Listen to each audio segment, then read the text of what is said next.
Ignacije Malojan was an Armenian Catholic bishop who bravely died after refusing to convert to Islam after enduring cruel torture.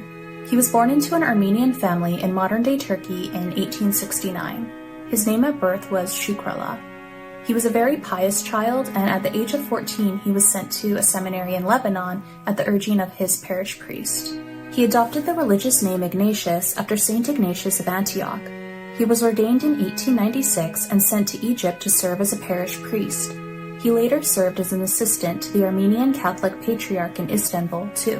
In 1908, the Young Turk Revolution threw the empire into turmoil. At this time, the Armenian Catholic Church started experiencing conflict within as well. Some Catholics objected to the Patriarch and viewed him as unworthy of the office, and they pressured him into resigning in 1910. Pope Pius X appointed a successor, but the Ottoman government denied the Pope's authority to do so. They appointed their own patriarch, leading to factionalism and confusion within the church. Around this time, Ignatius was made Archbishop of Mardin, a disorganized diocese. He arrived in his diocese right after a 1913 coup d'etat resulted in even more government upheaval. The outbreak of World War I the following year brought everything to a boiling point. The government started confiscating Christian property and goods, supposedly to use for the war effort, and violence against Christians also began to rise. This shocked the people of Mardin, where Catholics were among the most loyal people to the state. In Mardin, Catholics and Muslims had generally lived in friendly harmony. The period that would follow saw all of that change. Archbishop Maloyan's secretary said, "The truest friend and the dearest comrade became the worst and most distrustful enemy. The sheep became wolves and the doves became snakes."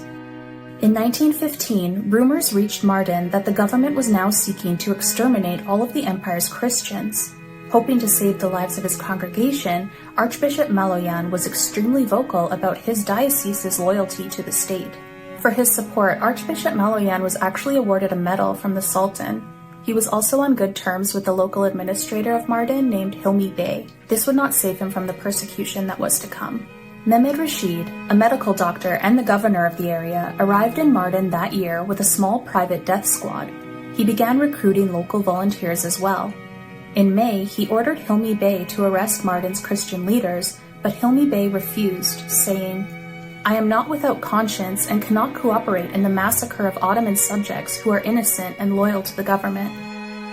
Knowing that the situation was dire, Archbishop Maloyan wrote a letter to his congregation that ended with the words, "My dear children, I entrust you in God and ask you to pray for me so that He may grant me the strength and courage till the shedding of my blood, so I would spend this perishable time in His grace and love."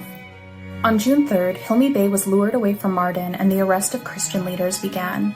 Archbishop Maloyan was arrested along with 420 other Christians.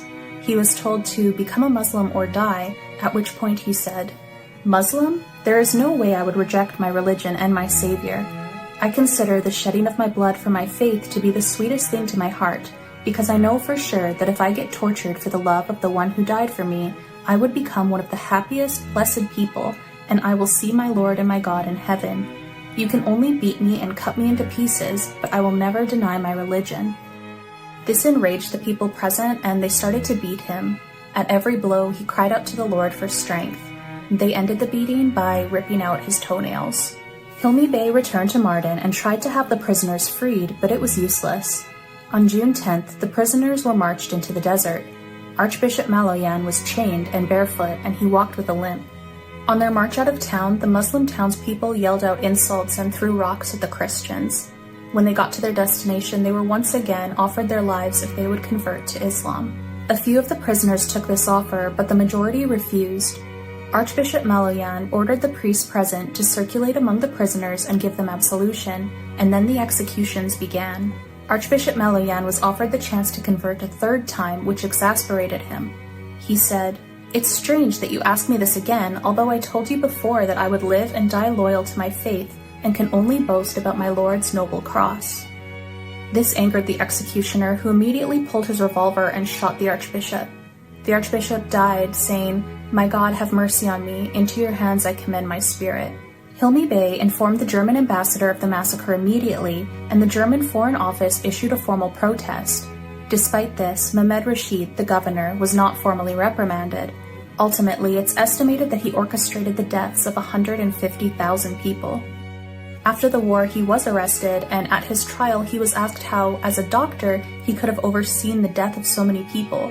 He responded that the Armenians were a hazardous microbe in the body of the country, and as a doctor, it was his responsibility to get rid of these microbes. He was sent to prison but quickly escaped and ended his own life. Today, there's actually a street in the Turkish capital named after him.